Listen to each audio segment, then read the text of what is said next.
अग सुटला माझा पदर बाई मी नव्हते भानात,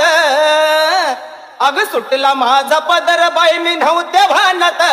अन काळूबाईच वाहर माझ्या भरल्या अंगात,